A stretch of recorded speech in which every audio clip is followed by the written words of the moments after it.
Mhuri yeZimbabwe ndadzoka zvekare. Ukaona ndakadai so ndinenge ndakatakura nyaya dzakasiyana-siyana dzinenge dzichiitika. Iko zvinezvi pane nyaya iri kunetsa mudariro, nyaya yekurambidzwa nekubanwa kuri kuitwa ma-opposition members kuti vange vachiita ma-gatherings avo anosanganisira idzo nyaya dzekuti vange vachidiscussawo nyaya dze-CAB3 sedha vari kupikisana nazvo uro vari kuita sei, but kungoungana kwema-opposition leaders, kwema-opposition parties kuita ma-gatherings ndo zvinhu zvikunyanya kurambidzwa izveso. But today ndisati ndapedza nguva yakareba, toda kuti ngokupai latest update iri panapa iri kutauriranwa nyaya yacho, because nyaya dzacho dzakazokwidzwa dzikasvika kupresidium uko inotungamirwa inavanhu vakawanda, the likes of ana mai Oppah Muchinguri nerimwe timu rakasiyana-siyana. Today regedzai ndingoti turu munzwa kuti zviri kunzi kudii, vari kutaura here matalks acho, zviri kufamba here panyaya yamai Muchinguri, ende ndezvipi zvawiriranwa vana namai Muchinguri ikokoko.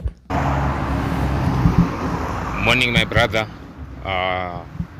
I just want to keep you abreast over some developments that have been going on since we last spoke. Remember last time, I think it's yesterday, I said we wrote a letter to the Presidium in accordance with our previous conversation for talks. And this morning I received a long phone call from Honorable Muchinguri. You know, Honorable Muchinguri is the national chairperson of SANU-PF and she's part of the Presidium. The matter was considered by the Presidium according to her, and the matter shall proceed in a way that I cannot disclose to be premature. I wouldn't want to preemptively disclose on this platform, but I wish to keep the people of Zimbabwe abreast that we are doing everything that we can to resolve the crisis that we are facing in a civilized manner. We believe in engagement and in talks, so things shall be proceeding, and as we proceed we shall keep the nation informed. So we believe we can still find each other within the parameters of legality. So this is how far we've come. So thank you. I'll keep you informed. I'll stay in touch. Thank you so much. Right, Mhuri yeZimbabwe ndo zvimwe zvinhu zviri kutaurika panapa zviri kuitika nyaya yacho. Pakashata wewe bozi, ukaona kuti nyaya yakusvika kupresidium unenge kuti imi asi vanhu vacho vamakapa kuti mabasa ekuti vange vachishanda kuti mimi muri kudedzera kuti kutotaura kuti ipolisi yenyika inomirira nyika yese inongobudikira idedzera kuti pakanzi tikumbira kuti tiite chakati nzazviite. What is the purpose? What is the reason yekuti muri kurambidza chinhu chacho? Havana mareasons ane musoro avanokupa. Vanongokuudza kuti zvamuri kuita hatina kunyatsonzwisisa gathering yenyu, kana kuti iko zvinezvi zviri kukanganisana nezviri kunzi constitution chakadai. No man, I think this is the right time, and the right time at the same time kuti alright, kune ava vari kupropose that bill kuti varida kunogadzisa zvinhu, they have to amend that nonsense papa pokuti pari kunzi pakati pari kudai so vanofanira kuchibatanidzira nyaya yeyo kuti hey tiri kuda kukumbira kana kuti vatogadzita kuwedzera something kuti mwana wese wevhu ngaaratidzire kana chinge asiri kunzwa zvakanaka panyine nyaya dzacho, kwete zvekuti vanhu vange vachirambidzwa. Zvinofanira kunyatsova clear so that titongoziva kuti anenge akuningirikana, anenge akuda kuzorambidza munhu ndiye akutotyora mutemo, because izvo unoverengera mutemo wacho zvirimo zvakatotaurwa dhara, it's already enshrined in the constitution of Zimbabwe kunzi vana vevhu vanobvumidzwa kuratidzirane, kugunun'una, kudidi, zvese everything, even kuita gathering yakazotanga kurambidzwa rini, but unoverengerwa chimwe chikunzi but pakati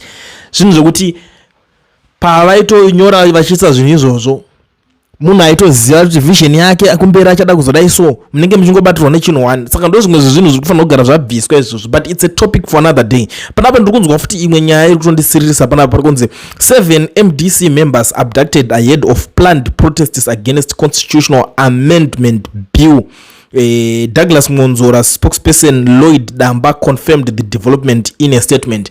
Imagine kuchiri kuda kunzi kudaura vanhu opposition just kana kuti yatongoza, because I don't think kuti munhu ari serious nezvinhu zvaari kuita. Unonzwa no opposition obva vanhu vadagi wokuti that is not even influential, haana that influence, but why wakutoswera uchitambisa nguva kuita utsinye kuswera uchirova vana vekuti vari kutokubrainwash kuona naye vachinzi uyai zvichazonaka zvichazodai so.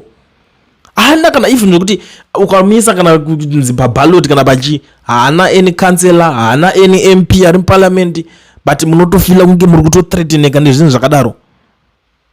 Aiwa, I think izvi zvakunyanya because atingadi kuti tiswere tichiningina zvinhu zvakadaro kana even iri order yacho yekunzi munhu wese angoda kungosimudza musoro achingoti kuti haasi kuda zvinhu izvozvo anongunzi achinge achitswanywa. This is not right honestly. Kutaura fair chaiko chaiko hazvichanakidzi because ndikupi kuti tinenge takunanga, kupi kunenge kuchiri kuendwa ipapapo. Iwo unotomuka iwo utoti padheni pako makuseni wototi mukanzwa dhagi atara zvakadai so misai dhagi ye kuti anikine wokuti chero akadeedzera vanhu vacho kuti ngatipinde munhingirikini tidai so akwanise kuinfluenza vanhu vanosvika 1000 je haatokwanise. He can't do that. Haana that number iyoyo.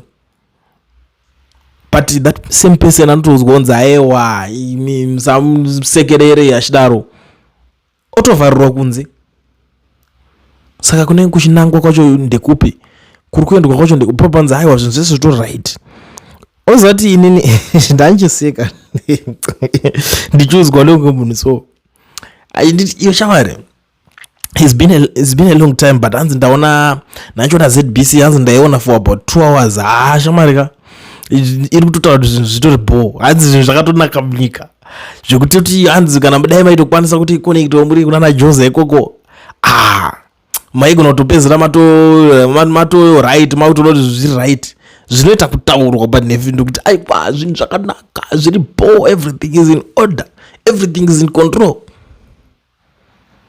Kana zvinhu zvese zviri in control ka let's deal with isusu totarisa pabackground kuti alright vari kuenda kumabasa zvakamira sei, ndozvo tinotarisa because ina handingamirire kuudzwa nyaya yagadzirwa yangu vanhu vanenge vangomuka kusena vachingodza kuti handi tinobika nyaya tigadzire tiudza vanhu kuti zvese zviri correct.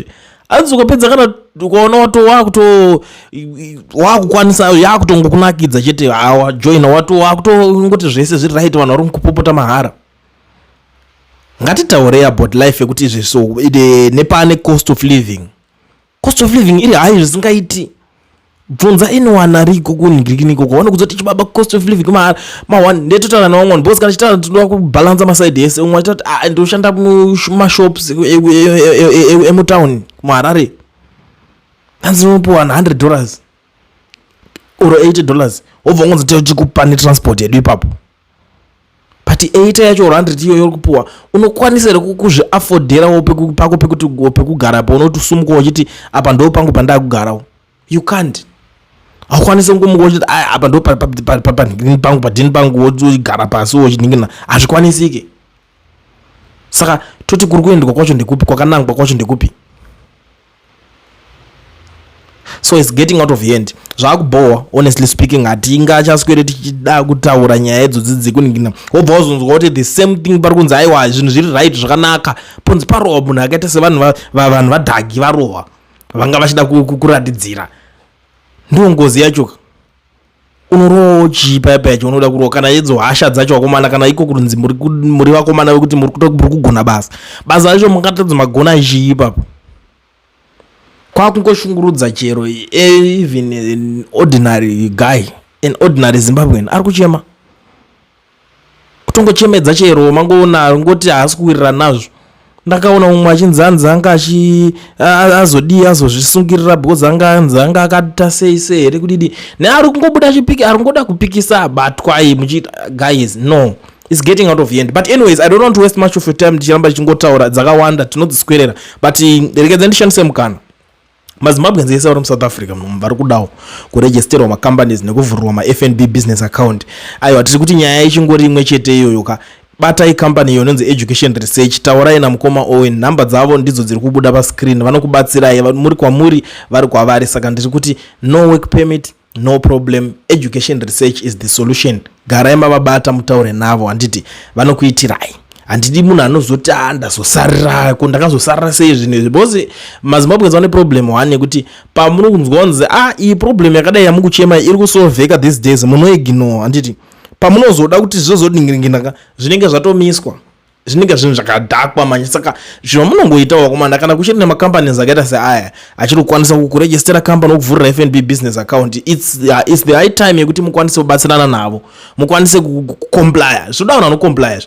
motaura nawo education research please yo pasi tikwanise kuwanawo manhingirikini waya ari kungowanikwa nevamwe vokuitira company registration yako FNB business account wobva wapuwa zvichiuya padheni pako usingatravhele kufamba unotsvaga kuti vari kupi unozode chii mangwana. Saka idzadzi duswera tichinhingirikinedzi garai mavabata mubatsirikana komana nguva ichiripo zvekuti hauna work permit kana study permit dzekare nyaya dzedzia izvozvo vari kuti munhu wese ane passport chete batikira vakubatsire.